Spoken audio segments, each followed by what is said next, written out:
Olá! Antes de começar a entrevista de hoje, duas notas de atualidade para contexto. Desde que gravamos, teve início o processo de privatização da Eletrobras, a empresa pública brasileira do setor de energia. Falamos dela durante a conversa. E há poucas semanas foram encontrados os corpos do jornalista inglês Dom Phillips e do indigenista Bruno Pereira, a que chamo na entrevista Bruno Ribeiro, por erro. Peço desculpas por isso. Na altura da entrevista, eles estavam desaparecidos. A Polícia Federal do Brasil diz agora que ambos foram assassinados. Até a segunda, 27 de junho, havia 4 suspeitos detidos. A polícia ainda investiga outros 4 suspeitos. Também preciso fazer uma retificação. Durante os anos Lula, o crédito para o agronegócio aumentou em 361% para 100 mil milhões de reais ou 20 mil milhões de euros em valores de hoje. Na entrevista, digo que foram 361 mil milhões de reais. Fica feita a correção. E agora vamos ao episódio.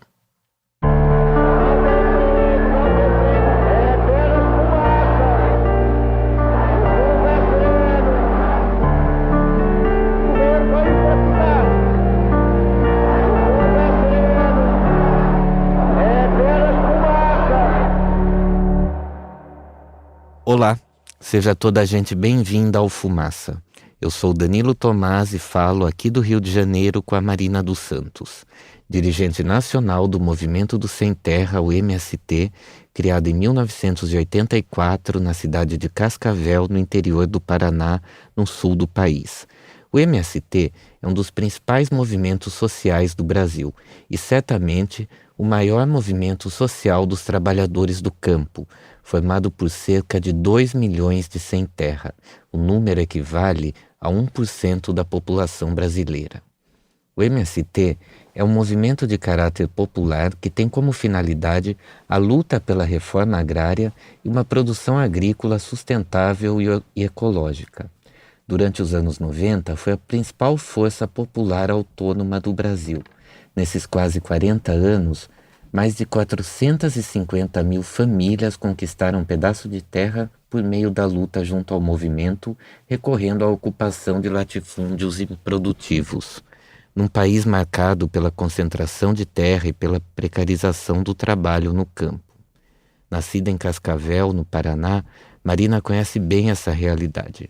Filha de um casal de camponeses que se mudou para a cidade, num bairro periférico, na cidade de Guaraniaçu, em 96, Marina mudou-se para o Rio de Janeiro. Na capital fluminense, cursou serviço social na Universidade Federal do Rio de Janeiro, numa parceria do Programa Nacional de Educação na Reforma Agrária, o PRONERA. Marina é também mestre em Geografia, especialista em Desenvolvimento Territorial da América Latina e Caribe, numa parceria da Universidade Estadual Paulista, Unesp, MST, Escola Nacional Florestan Fernandes e Via Campesina. Atualmente, Marina é pré-candidata a deputada estadual pelo Partido dos Trabalhadores, o PT, para o Parlamento do Estado do Rio de Janeiro. Seja bem-vinda, Marina. Olá, tudo bem, Danilo? Muito obrigada. Muito feliz de estar aqui hoje no canal Fumaça, dialogando contigo e com todos os que estão nos ouvindo. Obrigado. Marina, você teve que deixar os estudos aos 10 anos para ajudar em casa, trabalhando no campo com os seus pais. E só retomou os estudos ao entrar num convento franciscano no início da adolescência, ao tomar contato com os membros da Igreja Católica nos anos 80, num período bastante progressista da instituição no Brasil. Como que esse contato com esses membros da Igreja Católica te levou ao MST? No Brasil, principalmente na década de 80 e também até metade dos anos 90, a igreja teve uma participação muito importante na sociedade brasileira, especialmente através das comunidades eclesiais de base. as chamadas SEBs. E era, sobretudo, a igreja voltada para os pobres, a igreja voltada com compromisso às necessidades que os pobres tinham, tanto do campo como da cidade. E nesse período também havia uma organização, que há ainda essa organização, a Comissão Pastoral da Terra, a CPT, que é um vínculo da Igreja Católica, né, ligada à CNBB, a Conferência Nacional dos Bispos do Brasil, e que tinha e tem ainda sempre esse compromisso da luta pela terra, do debate e a luta pela reforma agrária no Brasil. E isso fez com que também a minha família se envolvesse, né, nessa comunidade eclesial de base da Igreja Católica no sul do Brasil, né, ali Cascavel, Guaraniaçu, no oeste do estado do Paraná. E com isso, então, me aproximo da igreja. A minha família é uma família que teve a oportunidade de ter uma pequena propriedade, uma pequena pedaço de terra, né? Era uma família de pequenos proprietários e camponeses, mas na época havia um incentivo, entre aspas, do governo federal e um programa através do banco, que era através do Banco do Brasil, que se chamava Plante que o Governo Garante. Isso na ditadura? Isso no início dos anos 80. Tá, finalzinho da ditadura. Isso, né? No início ali da reabertura, né, do país, final da ditadura militar.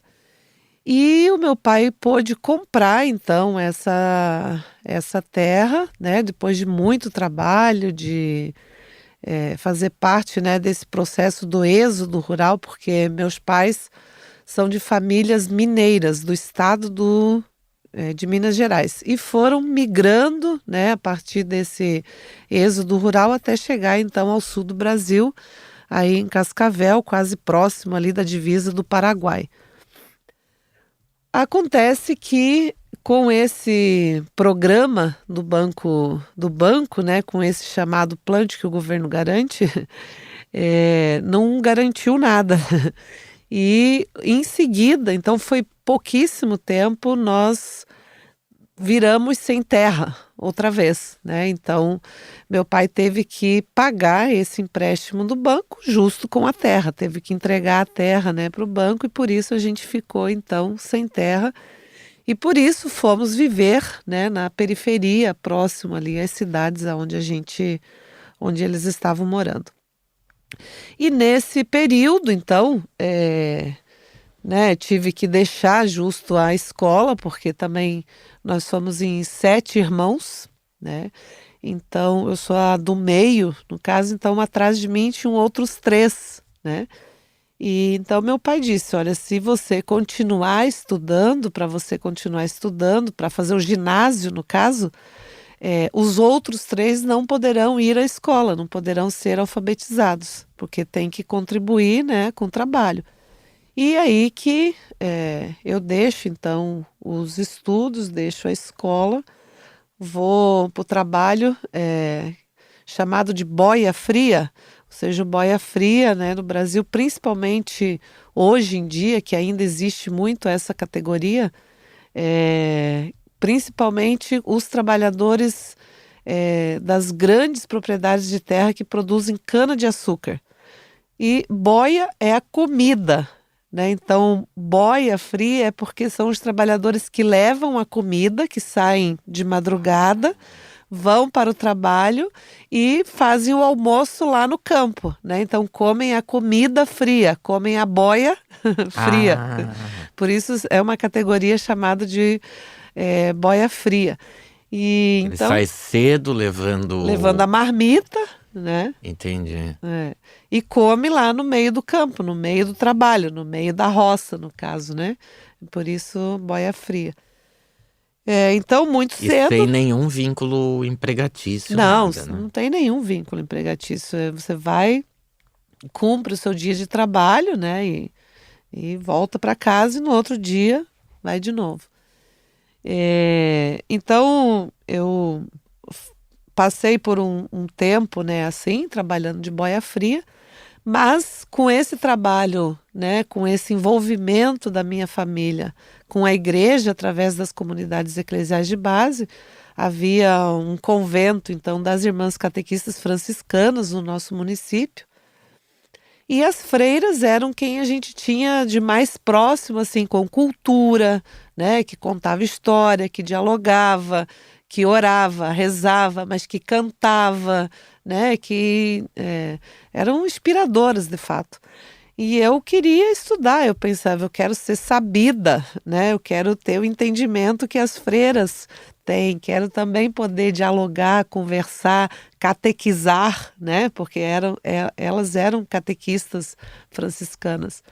Eu quero catequizar como as freiras, né? E então houve a oportunidade de eu poder me aproximar então das freiras, né, no município, das catequistas franciscanas, e com isso fazia também esse trabalho, né, com a igreja de ir nos locais, ir nas comunidades, junto com os freis, com as freiras ali do município, e mesmo ainda muito jovem, né, praticamente na pré-adolescência, eu tinha tarefa, o meu trabalho, então, de ir com eles nas comunidades, quando tinha missa, de fazer o cadastro das famílias que iam fazer batizados. Então, né, se você for lá na igreja paroquial hoje, né, do meu município, vai ver os livros de registro lá com a minha letra. Ainda tem, né? Então, eu que pegava o nome dos pais, dos padrinhos, das crianças, né, que iam ser batizadas, e de alguma forma eu estava sendo inserida, né, nesse trabalho de base ali, nesse contato direto com as pessoas das comunidades que eu ia com as freiras e os padres. E um dia, num final de semana, o frei me convidou para ir celebrar a missa em um acampamento do Sem Terra, que ficava no município vizinho nosso, muito próximo. Era qual município? No município de Ibema, como 30 quilômetros de distância, muito próximo, né? 30 quilômetros de distância da cidade de uma para outra, mas o acampamento ficava outros 15 quilômetros adentro, né, de estrada de chão.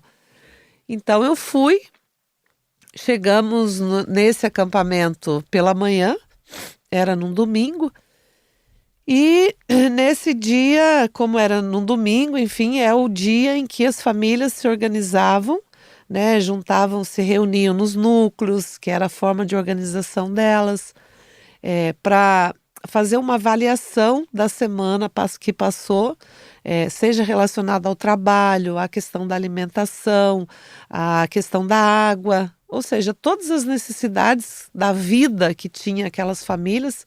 Era um acampamento com 300 famílias massivas, então tinha em torno de 2.000 pessoas lá naquela... 300 famílias, em que ano isso? Em 89.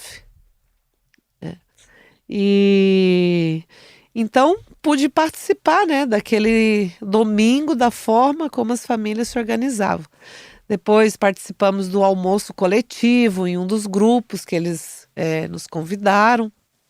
No início da tarde teve uma reunião da juventude desse acampamento em que eles também pautavam, né, ali as suas necessidades.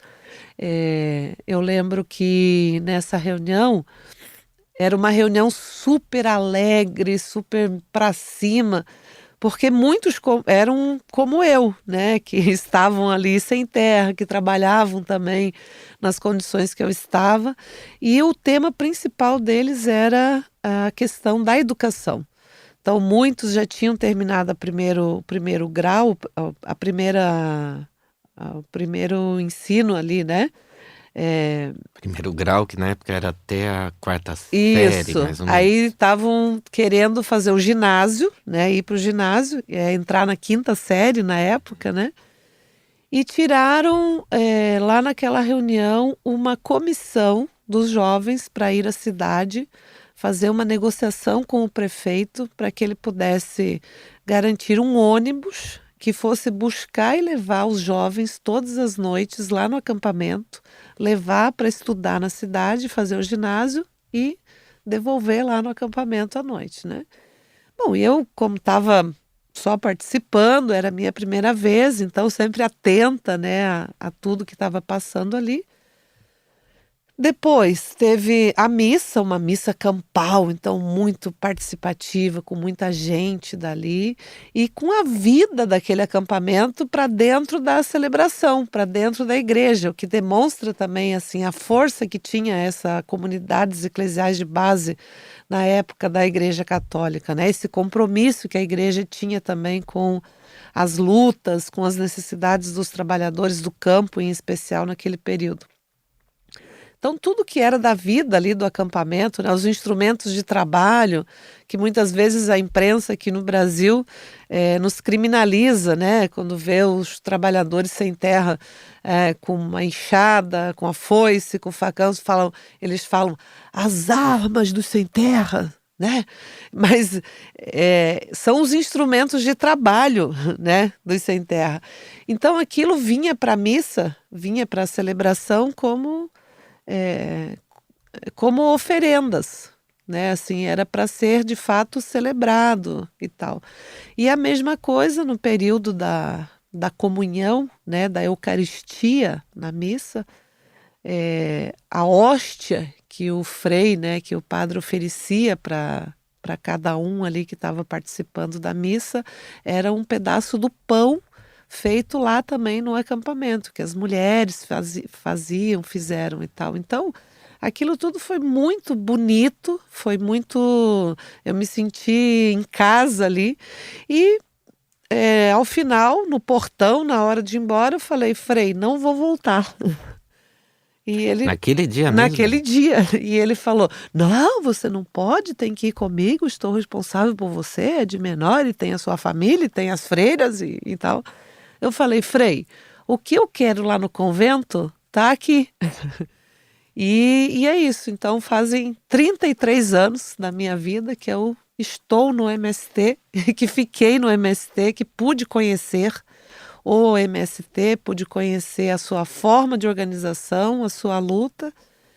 Pude estudar, né, naquele período ali, e depois fui transferida aqui para o estado do Rio de Janeiro pelo próprio MST, que já vim com tarefas do movimento para cá, então me dediquei muito tempo ao MST. Agora, só para entender, como que era assim o acampamento naquele início do MST em 89? Ele era diferente do que ele é hoje? Como é que as pessoas assim, como que era o cotidiano?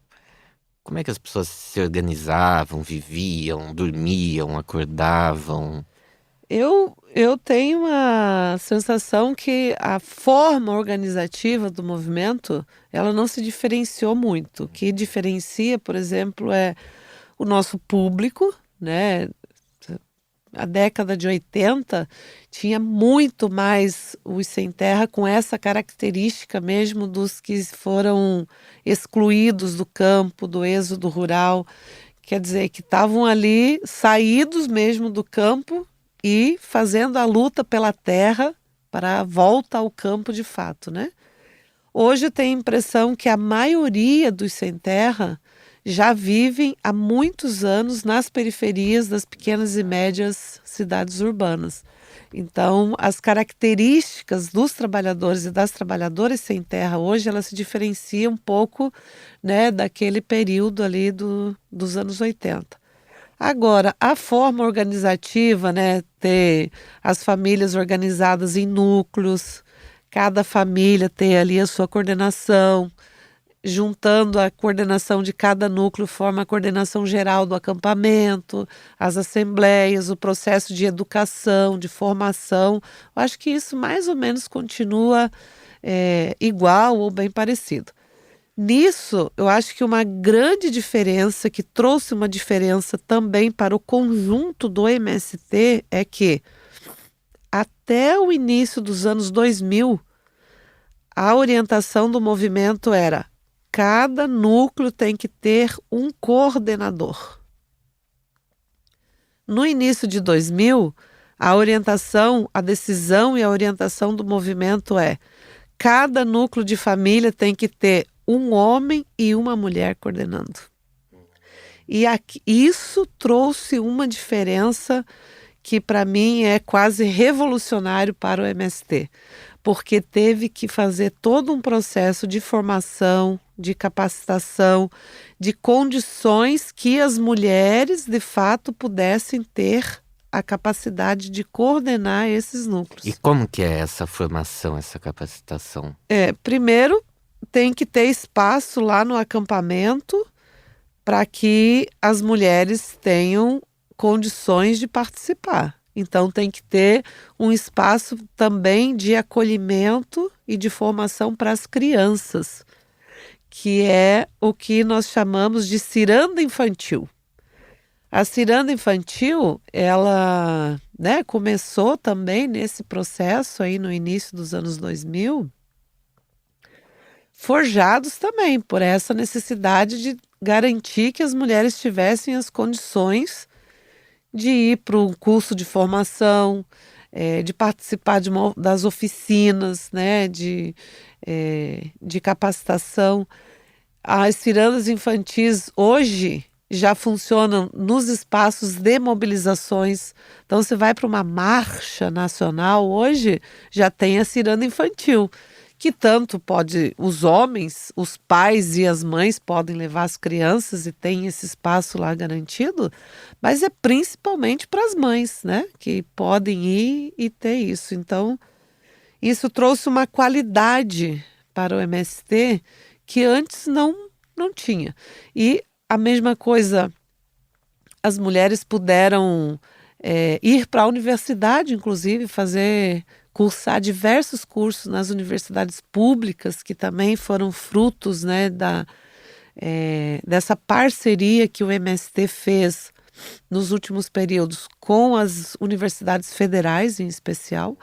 Então, as mulheres puderam sair lá do acampamento, levar a sua cria, levar seus filhos, as crianças, e poder sentar no banco da universidade, poder sentar no banco da escola, poder participar da oficina de capacitação, poder participar do curso de formação política, ideológica, o que fosse, porque as crianças também tinham um local de acolhida, de cuidado e de formação também, seja na área da educação, da cultura, do esporte, com profissionais do próprio MST também, que também nas nossas escolas, as escolas que tem nas nossas comunidades, do acampamento, do assentamento. O assentamento é a comunidade conquistada, Então, as duas formas principais de lutas do MST organizativa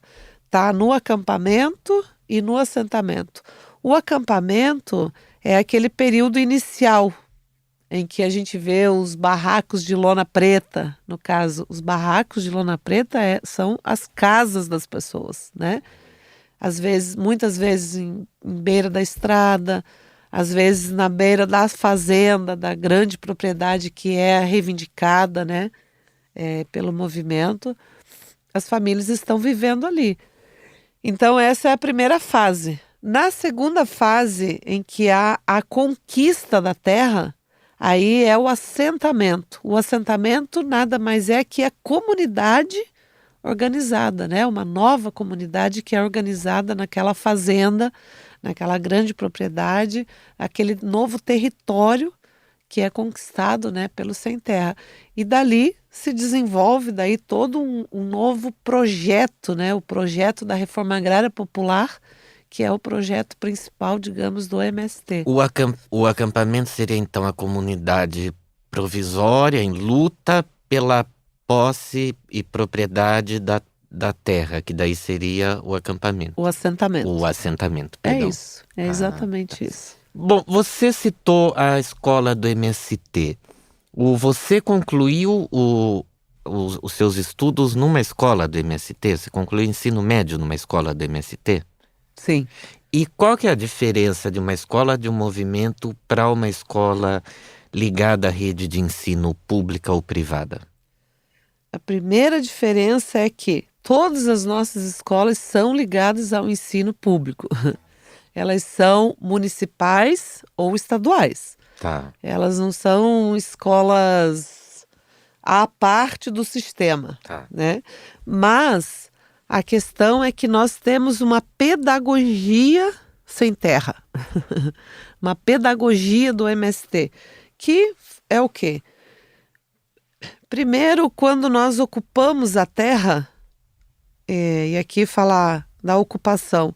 A ocupação, ela se dá nas terras que, segundo a Constituição Federal do Brasil, não cumprem a sua função social. Então, segundo a nossa Constituição, a terra tem uma função social que é de produzir, que é de respeito à legislação ambiental e que é de respeito à legislação trabalhista.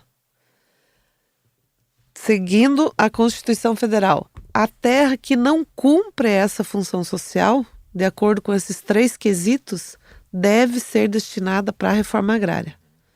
Então, quando nós identificamos uma terra que não cumpre a função social dela de acordo com a Constituição Federal, o MST organiza os trabalhadores rurais sem terra, ocupa, entra naquela propriedade que não cumpre a função social, pressiona o Estado, os governos, para desapropriarem aquela terra, para cumprir a função social dela de acordo com a Constituição Federal e fazer o assentamento.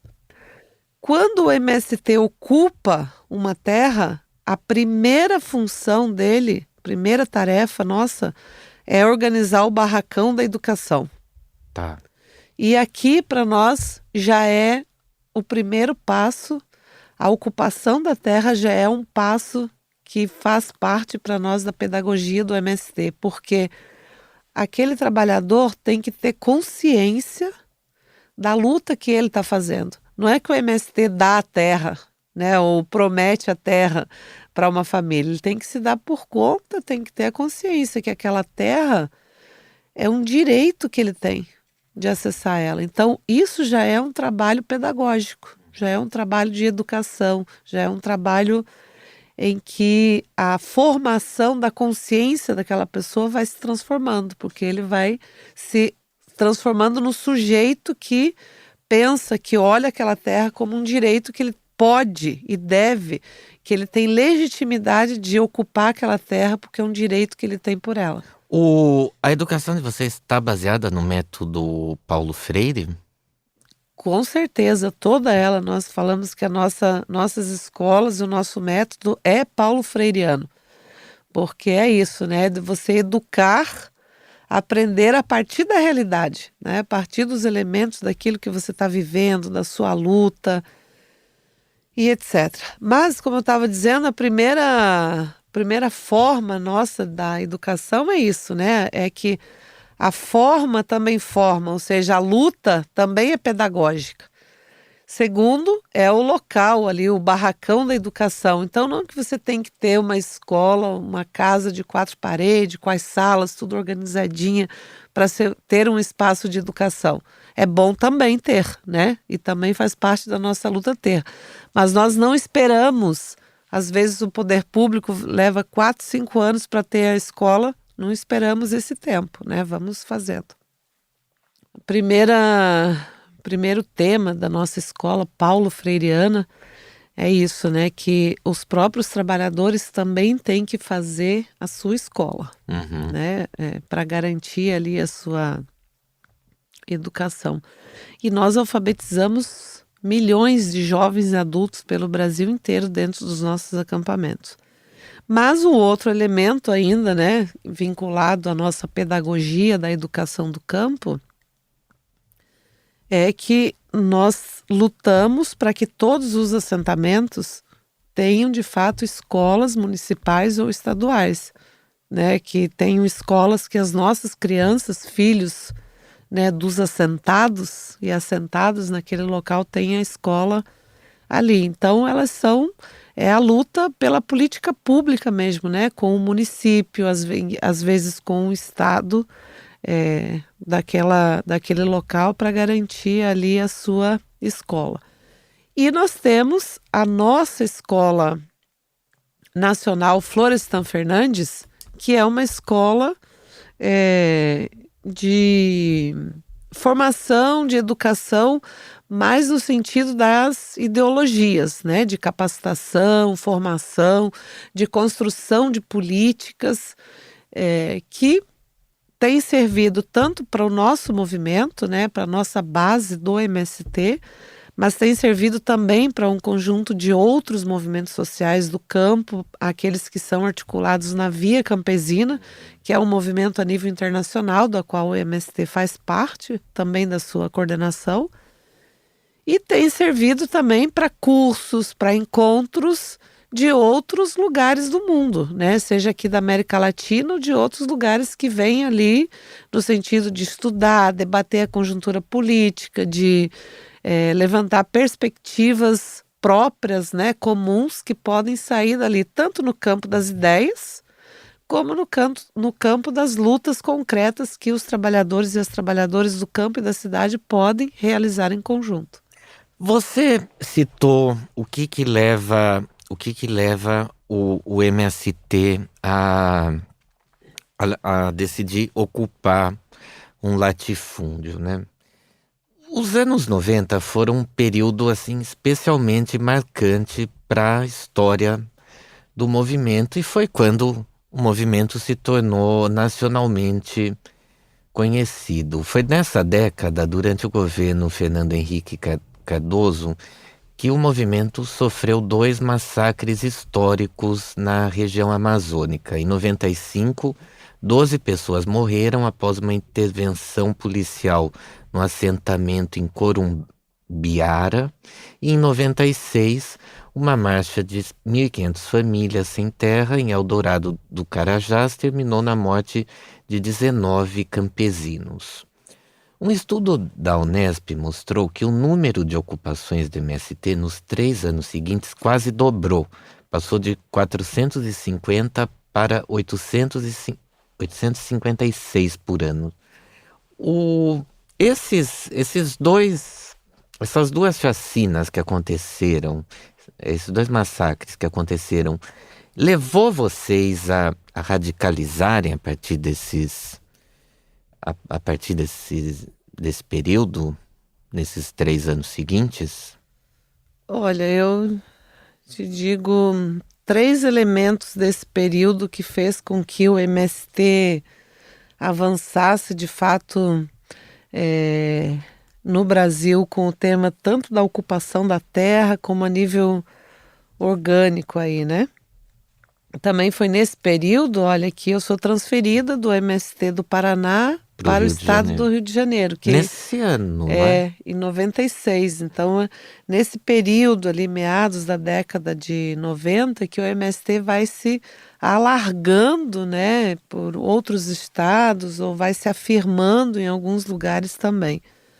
Mas eu diria 3 questões. Primeiro, no ano de 97, quando fez 1 ano do massacre de Eldorado dos Carajás, esse que foi lá no Pará, em que a polícia militar do Pará assassinou 19 trabalhadores rurais sem terra que estavam nessa marcha, como você disse, nós fizemos a Marcha Nacional por Terra, Pão e Trabalho. Ou seja, nós saímos de 3 regiões diferentes do Brasil, marchamos por 2 meses, caminhamos por 2 meses e chegamos no dia 17 de abril de 1997, quando completava 1 ano do massacre de Eldorado dos Carajás, chegamos a Brasília com 100 mil pessoas. E isso foi um marco na história do Brasil, né? Assim, é a primeira vez que um movimento de trabalhadores rurais sem terra caminham por tanto tempo, demonstra o nível de organização que o nosso movimento tinha. Até aí nós éramos um movimento desconhecido da sociedade, né? Nacional e até internacional. E somos recebidos em Brasília com 100 mil pessoas. Então, isso fez o MST ter esse conhecimento e reconhecimento na sociedade nacional e internacional. Junto com isso, as próprias denúncias, né, do massacre de Eldorado dos Carajás. O que,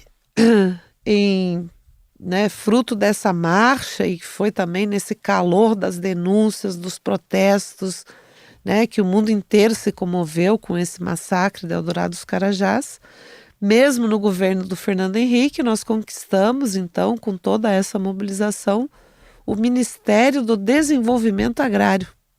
Até então, o Brasil sempre teve o Ministério da Agricultura, né? Era um ministério voltado às políticas da pequena agricultura, né? Que fosse o Ministério do Desenvolvimento Agrário, que com essa visão, com essa pauta da pequena agricultura, onde entram os assentamentos. Sim. Ao contrário do Ministério da Agricultura, que sempre teve os grandes proprietários de terra, né, que sempre fez políticas de perdão das dívidas que as usinas, grandes usinas canavieiras, que são as maiores depredadoras ambientais, que ainda, né, nesse período desenvolvem trabalho análogo à escravidão, enfim.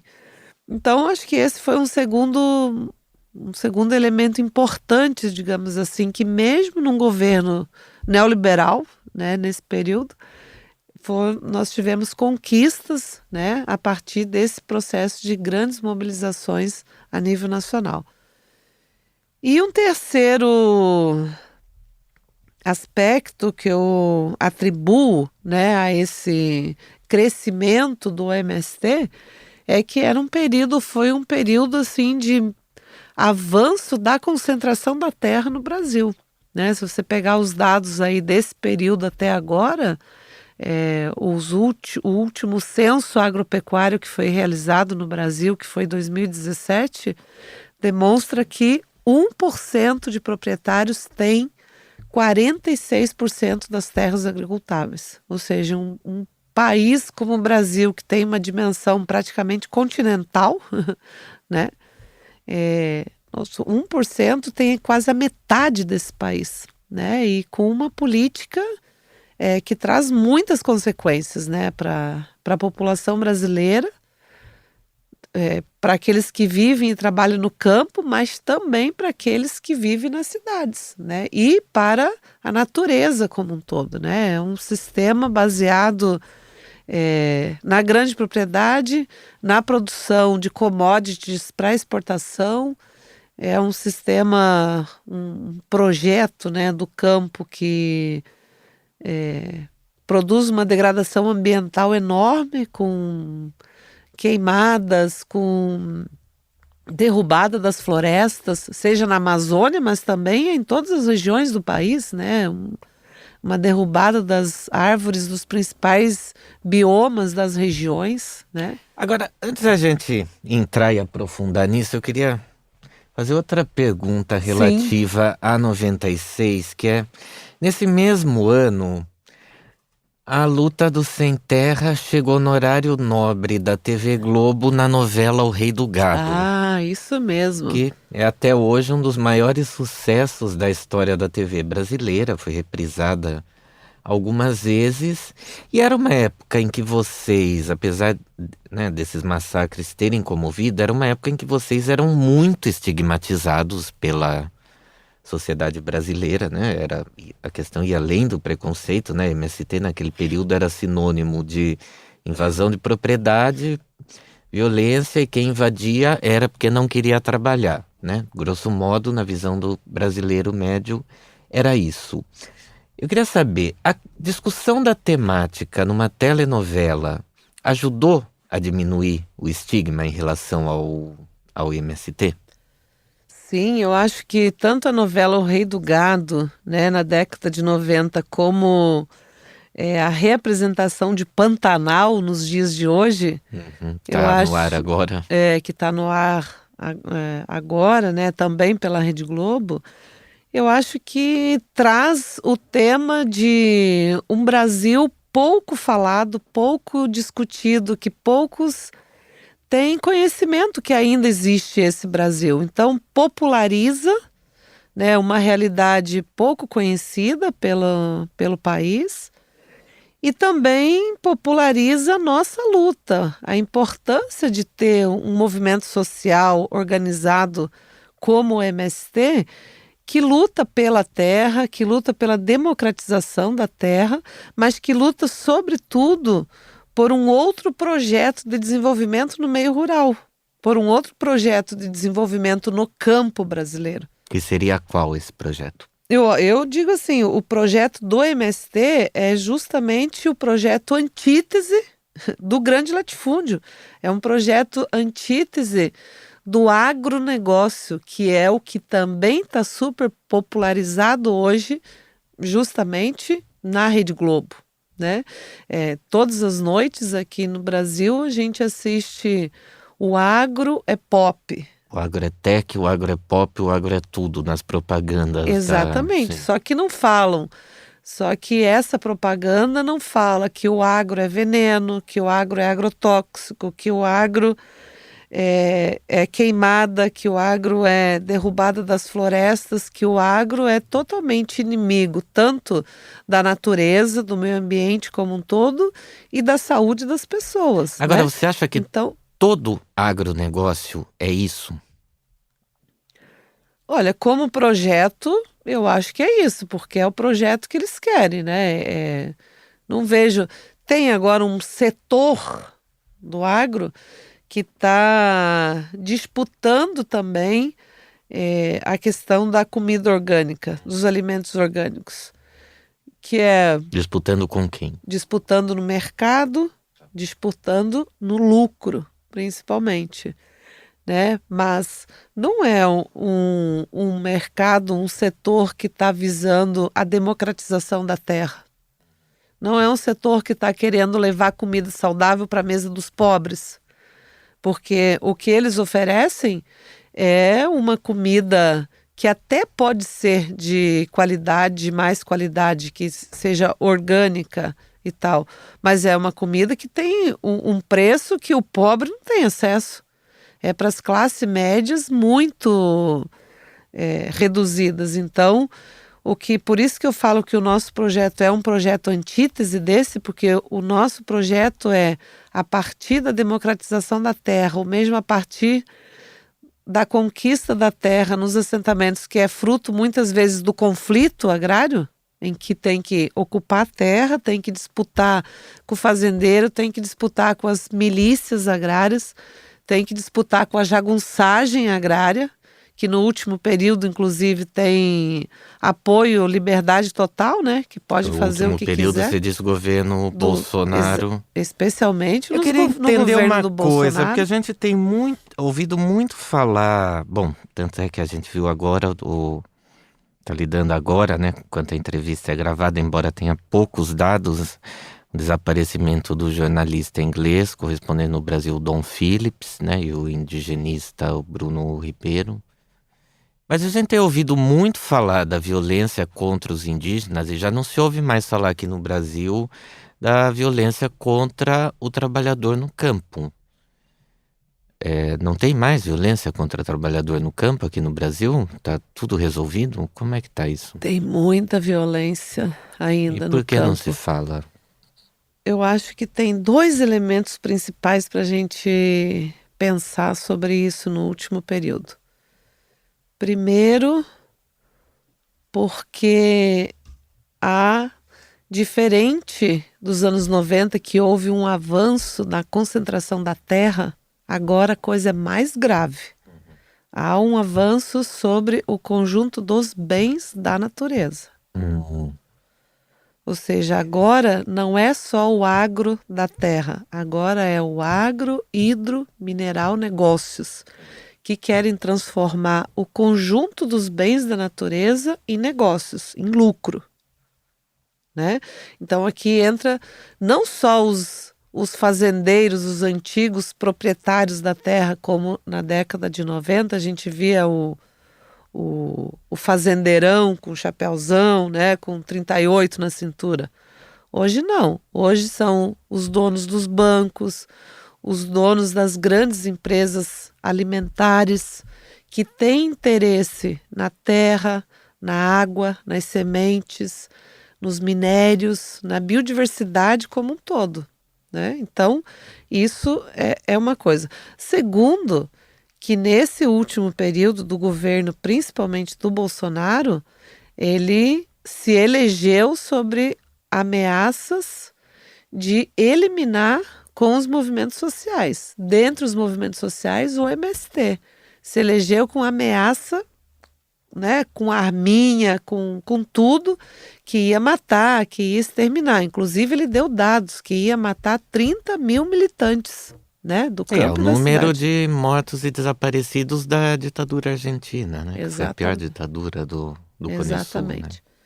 Então, o que nesse último período, com esse avanço da concentração dos bens da natureza, com essa liberação pode matar, o que houve? E também, né, com o avanço da pandemia, com a pandemia e as suas variantes aí da Covid-19 e as variantes, com o aumento, né, da fome, do desemprego no Brasil, o que os movimentos do campo, dentre eles o MST, tiraram como prioridade fazer? Primeiro, se a gente fosse fazer ocupação num governo como esse, em que a jagunçagem do campo estava liberada para matar, nós corríamos muitos riscos, né, de ter outros massacres anunciados já, né? Anunciados. Piores que os de Carajás, por Exatamente, exemplo. porque estava aí todo mundo liberado para fazer. E quem tem as armas são eles, né? As nossas armas, como eles dizem, os instrumentos de trabalho, né? Então, não se podia enfrentar, não se tem forças para enfrentar, de certa forma, isso. Segundo, que nesse período, o que nós pudemos fazer para defender os nossos territórios, dos assentamentos, da terra conquistada e defender a população brasileira também? Foi fornecer comida que nós produzimos nos nossos assentamentos. Então, nossa meta nesse último período foi de investir, entre aspas, na solidariedade naquilo que nós pudemos produzir, nós pudemos partilhar, né, dos nossos alimentos, frutos daquilo que é o nosso trabalho. Então, nesses últimos períodos aí, o MST conseguiu doar, né, 6,3 toneladas de comida no Brasil. Né? E aí nossas ações foram de doar comida nos municípios, nas igrejas, nas escolas, onde a gente tinha gente próximo dos assentamentos, né? Daquilo da onde nós produzimos comida, que já é uma representação que é a antítese desse projeto aí, do agronegócio, né? E segundo, também aqui nessa linha da solidariedade, nós conseguimos produzir mais de 1 milhão de marmitas ou de quentinhas, né, em todos os estados, utilizando os nossos instrumentos. Então, nas escolas nossas, dentro dos assentamentos, nos armazéns do campo, onde nós temos organizado, onde nós temos secretarias estaduais, cooperativas, a gente junto com outros movimentos que também fazem a luta pela terra, para produzir quentinha e servir, digamos assim, poder ser um pouco, né, de instrumento também nessa linha da solidariedade e enfrentar um dos piores males que o Brasil vive hoje, que é a fome. Quentinha, para quem não sabe, é uma refeição completa, assim, por exemplo, arroz, feijão, carne, batata, salada, que chama quentinha porque ela é servida quentinha. Diferente do boia fria. Ao contrário do boia fria. Agora, é uma boia quente. Agora, Marina, falando dessa questão do agronegócio, que é o seguinte, entre 2004 e 2011, durante os governos do PT, o Brasil viveu o chamado boom de commodities. E se a gente pega os dados, somente em 2006 e 2007 é que o número de famílias assentadas superou a média dos anos do FHC. Nesses 2 anos foram 120 mil famílias assentadas. O que a gente vê nesse período é um forte crescimento do setor do agronegócio, tanto que os valores dispendidos para eles são de 361 bilhões, e quando você olha assim para o Pronaf, por exemplo, por mais que aumente muito percentualmente, esses valores saltam de 2 bilhões para 11 bilhões. O que eu queria entender com você? Não houve nesse boom de commodities uma oportunidade perdida de se fazer uma reforma agrária, de fato, no Brasil? Concordo plenamente contigo, mas o pior é que o Brasil perdeu muito mais do que isso. O que o Brasil perdeu? Perdeu também porque justo nesse período que você está destacando, o incentivo que o governo federal transferia para a agricultura familiar era de 30%. E 70% foi para o agronegócio. Então, aqui está, para mim, o X da questão. O governo também... esse valor, então, esse valor que aumentou, ainda assim, não ia tudo para o... 70% para o agronegócio dos investimentos públicos. Então era menos ainda. 30% para a agricultura familiar. Entendi. E aqui, aonde que está o X da questão? É que 70% da alimentação que chega na mesa na população é produzido pela agricultura familiar. E só 30% é que vem do agronegócio, né? Para a mesa do povo brasileiro, que vem para a mesa da refeição, daquilo que a gente recebe todos os dias. Então, eu acho que houve uma inversão aqui de prioridades a nível dos investimentos públicos, dos recursos públicos, que nós esperamos muito, Danilo, que tenha havido um aprendizado aí, né?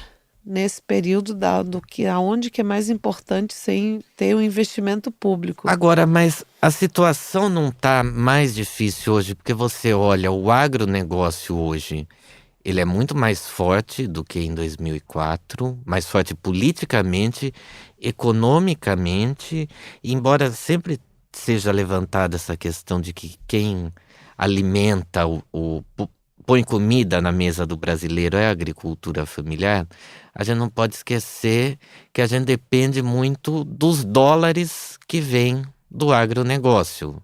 Porque também, se o Brasil, na situação que o Brasil está, assim, se o Brasil deixa de receber esses dólares, também corre o risco da inflação explodir e o pobre se ferrar. Como é que a gente lida também com essa situação? Não, eu acho que você está coberto de razão e está no centro das nossas preocupações como movimento social também. A questão é que nós precisamos ter, de fato, um outro olhar para o desenvolvimento agrário, para o desenvolvimento no campo.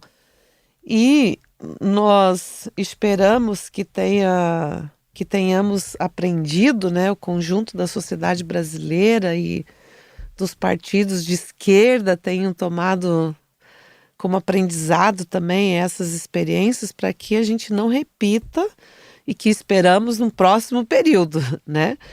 Porque o que se tem no centro dessa questão é só a questão econômica, né? Mas não se vê, por exemplo, quanto a gente perdeu em desmatamento, quanto a gente perdeu em utilização de agrotóxico, quanto a gente perdeu na saúde das pessoas. Então, tem que ter, sim, né, a entrada de recursos, a entrada desses dólares, tem que ter esse investimento na economia.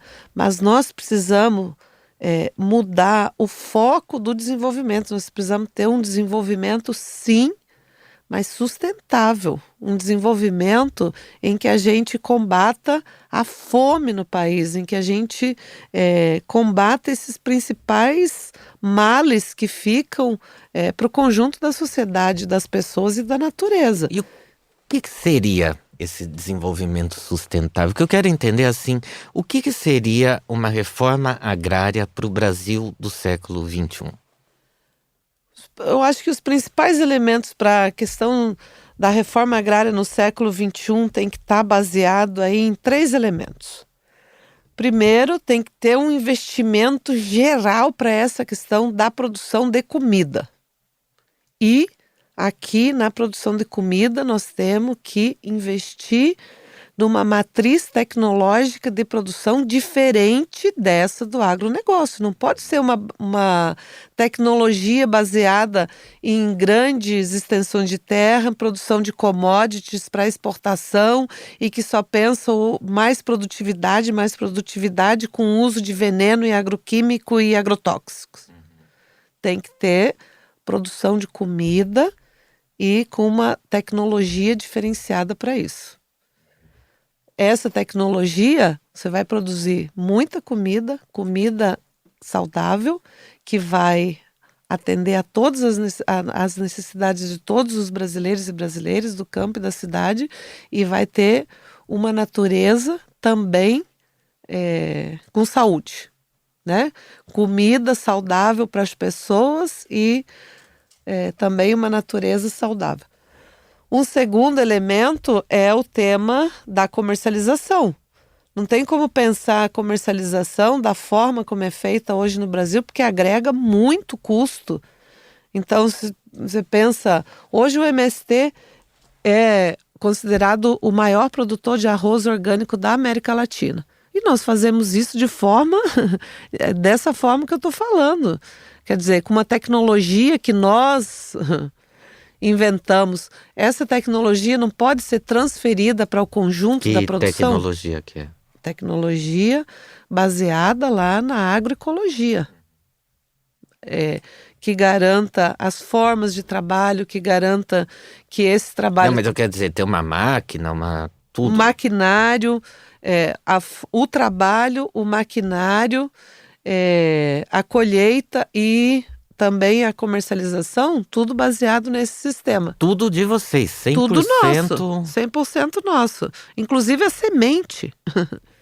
Né? A semente, não só do arroz, mas nós temos nós temos hoje uma empresa de produção de semente agroecológica que chama Bionatur. Essa empresa pode ser também nacionalizada e com tecnologia de ponta para ser utilizada no Brasil todo, diferente dessa do agronegócio, que exclui o povo do campo, né? Que só pensa em destruição. Essa forma, esse projeto do agronegócio hoje é um projeto de morte, e ao contrário, nós queremos um projeto de vida das pessoas, de vida da natureza, de vida de trabalho, de vida em que o conjunto tenha acesso a isso. Agora, né? Marina, a gente tem, por exemplo, aqui, isso é uma tradição brasileira, né? A gente tem no setor de petróleo a Petrobras, que investe em tecnologia, pesquisa, emprega bastante, em situação normal, regula o preço do petróleo, investe em tecnologia, na energia elétrica, a Eletrobras também, que em situação normal investe em tecnologia, regula os preços e tal, protege os trabalhadores que trabalham nela. Você acha que para o setor de produção de alimentos poderia ser criada por exemplo, uma estatal? Eu tenho certeza que poderia ser criada uma estatal e desenvolver um projeto de desenvolvimento do campo popular que garanta acesso a todos os trabalhadores do campo e da cidade. E olha, mesmo os instrumentos, né, os meios de produção, não precisa cada agricultor ter um trator para fazer isso. Né? Pode desenvolver pequenos instrumentos ali, pequenos maquinários que seja de acordo com cada região do país. Você não precisa ter um trator, um monstro de um trator numa comunidade lá no Nordeste, por exemplo, para produzir aipim, os principais produtos, né, de consumo da mesa do brasileiro, arroz, feijão, aipim. Sabe, ter maquinários de acordo com a região. Isso é tão fácil, custa pouco. A mesma coisa para a questão da agroindústria. Nós precisamos ter agroindústria no interior do país, não dá para pensar para a agricultura familiar camponesa.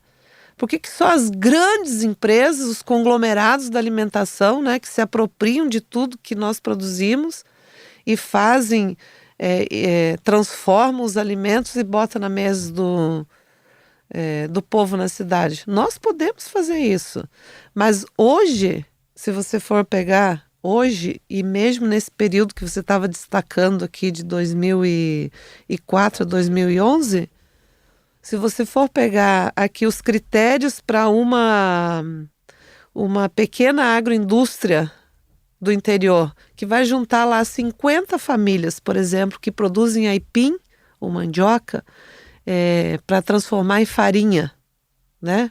Pega ali fazer uma farinheira que vai aproveitar ali de 50 a 100 famílias. O mesmo critério para essa farinheira ali e para uma grande hidrelétrica em qualquer região do país é o mesmo sistema.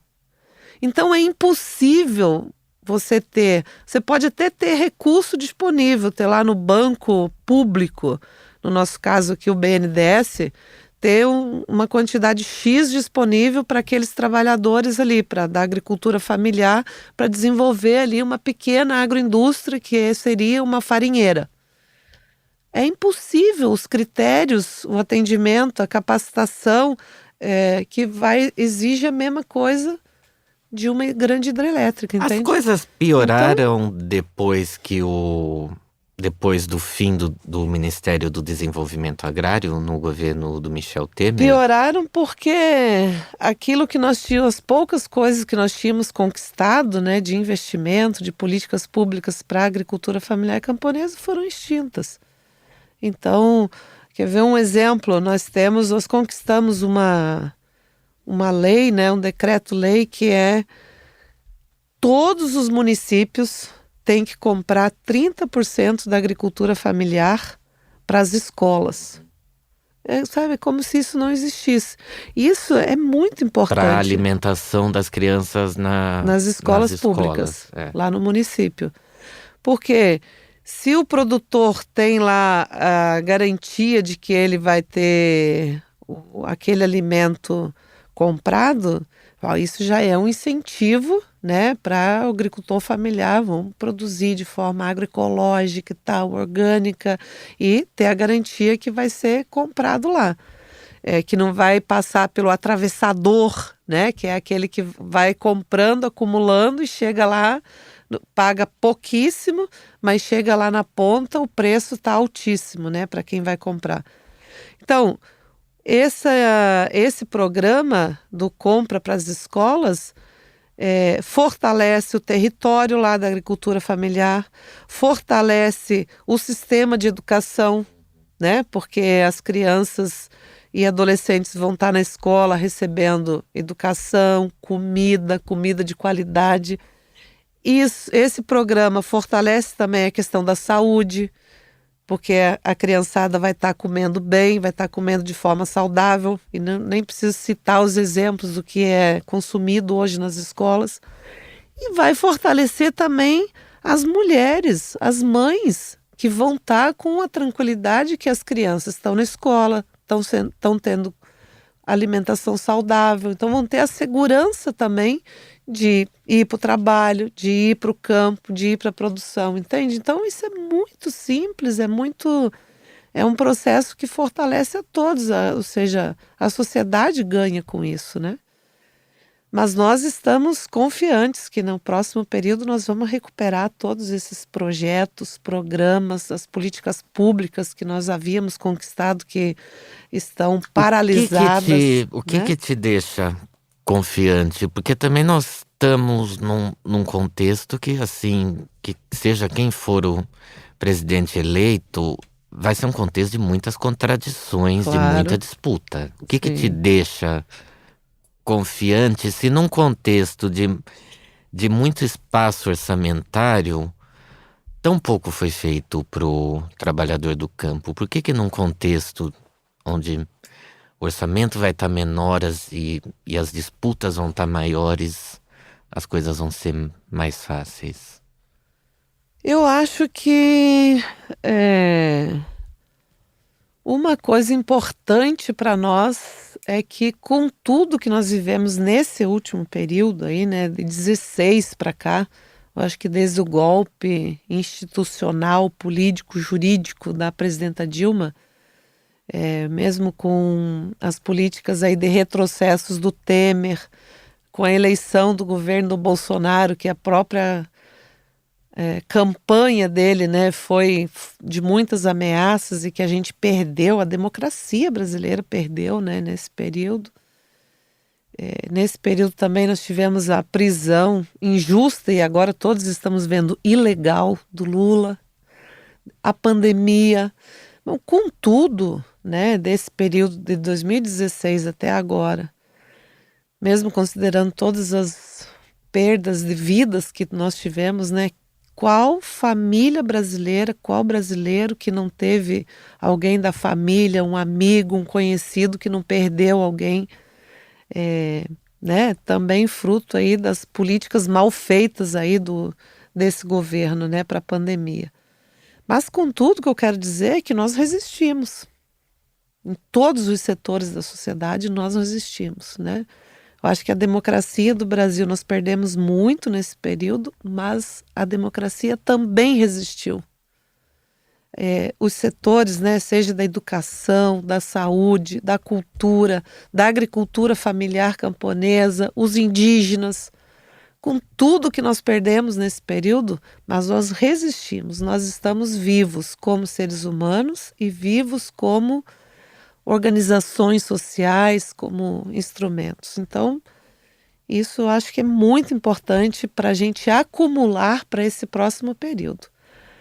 Outro elemento que eu agrego a isso são justamente os aprendizados, né? Eu acho que tanto os partidos políticos de esquerda, o próprio Lula, né? Aqueles que estiveram nos governos nesses anos com ele, nos governos da Dilma, tanto as organizações sociais do campo da cidade, dos trabalhadores organizados no campo da cidade, nós temos que colher muitos aprendizados desse período que nós vivemos.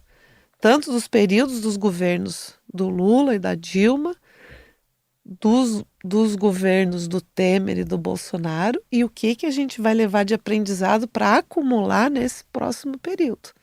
Porque nós não podemos olhar para o próximo período do Brasil sem esse acúmulo que a gente teve aí. Isso é muito importante para a democracia do país, é muito importante para a sobrevivência das pessoas, é muito importante para a sobrevivência da natureza, né? E é muito importante para o conjunto, né?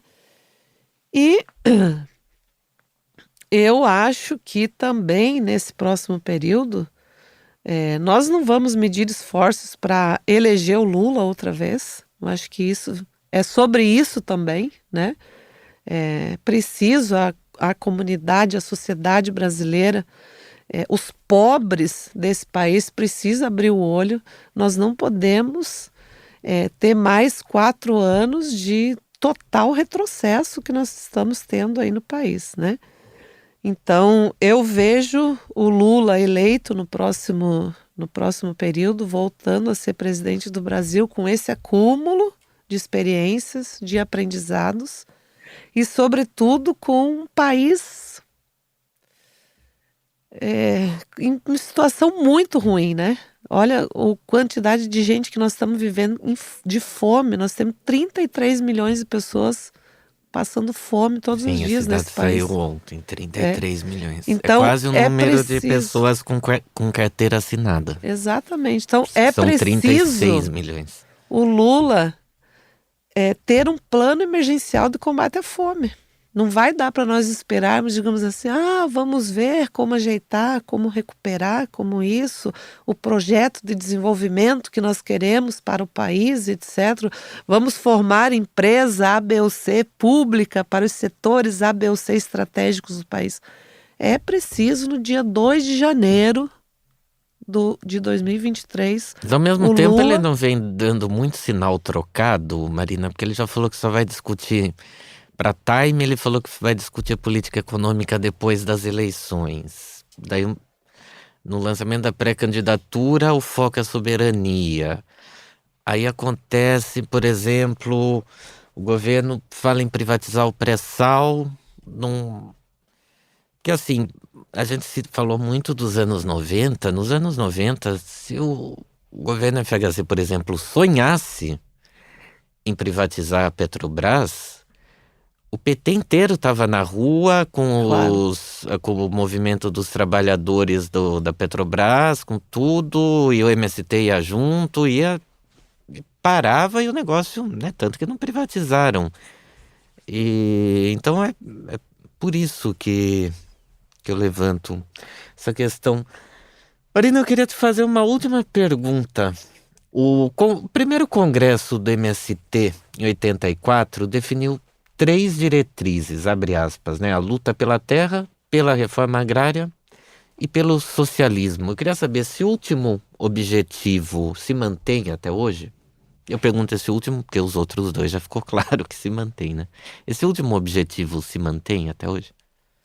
Eu acho que se mantém, né, como nesse sentido de transformação da sociedade, né, e um pouco nessa visão que o MST tem de que enquanto houver um sem terra nesse país, mesmo para aquelas pessoas que conquistaram a terra, por isso nós falamos que os sem terra que conquistaram a terra continuam sem terra, só que agora com letra maiúscula.